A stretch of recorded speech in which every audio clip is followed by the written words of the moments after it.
Hello, HOSA judges. My name is Isha Kalpaguri, and I am here to present my topic of pediatric neurosurgery for HOSA clinical specialty.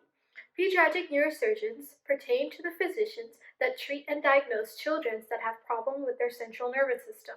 Some job duties of pediatric neurosurgeons include treating and diagnosing children that have issues with the central nervous system, assessing patients' charts, performing surgery, informing family members of the patient's conditions, and making surgical plans with the surgical team. Some employment characteristics of a pediatric neurosurgeon include patience, diligence, the ability to learn, and effective communication skills. One of the reasons why I chose pediatric neurosurgery for my topic is that pediatric neurosurgery is a field of medicine that's constantly evolving. As children are growing throughout their years, they present new signs of illnesses, which create new surgical treatments. The job growth for pediatric neurosurgery is projected to be about 4% from 2019 to 2029. This may be due to the fact that pediatric neurosurgery has one of the most extensive training periods in the field of medicine.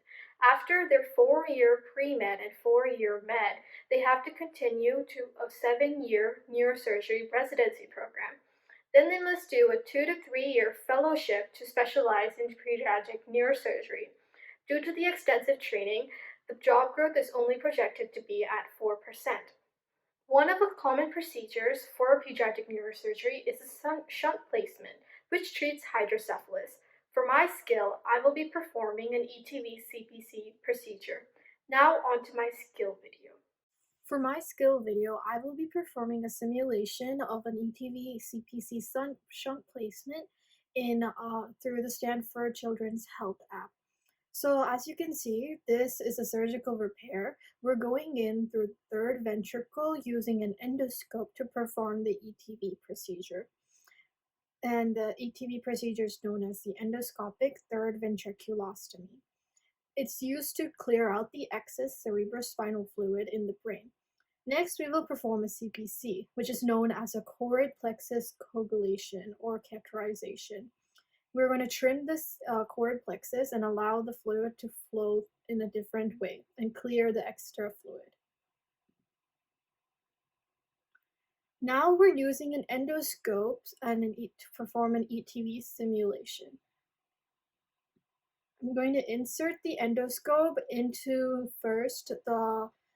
go through the lateral ventricle to get to the third ventricle, where we will make a small incision. As you can see, this is the right lateral ventricle, and we need to go further to reach the area of incision.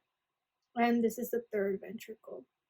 Now that we reach the floor of the third ventricle, we're making a burr hole to clear the extra fluid.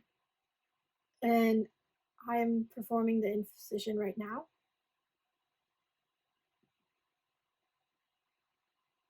We also have to make sure to check if the incision hole is the correct size for the fluid to flow properly. As you can see, the arrows show how the fluid is now flowing in a different direction.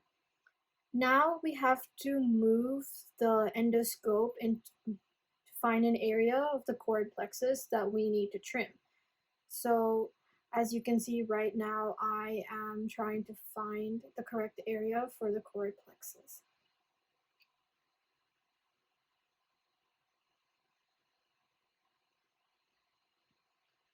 And now that we've reached the correct area for the choroid plexus catheterization, I am going to use an electrocatheterizer to trim the choroid plexus.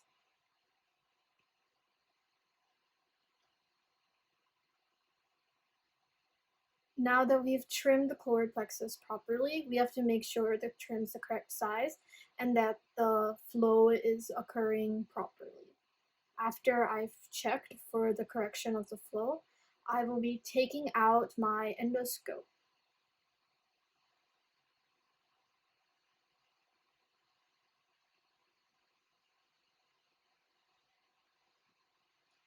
And now we can see that the cerebrospinal fluid is flowing accurately throughout the central nervous system and the brain. And then we just have to check on the patient for follow-ups after the surgery for any other indications that the surgery might have a malfunction. After checking for any follow-ups and if the patient's all clear, then we're good to go. Thank you for your time, judges. I hope you enjoyed my video presentation and skill video.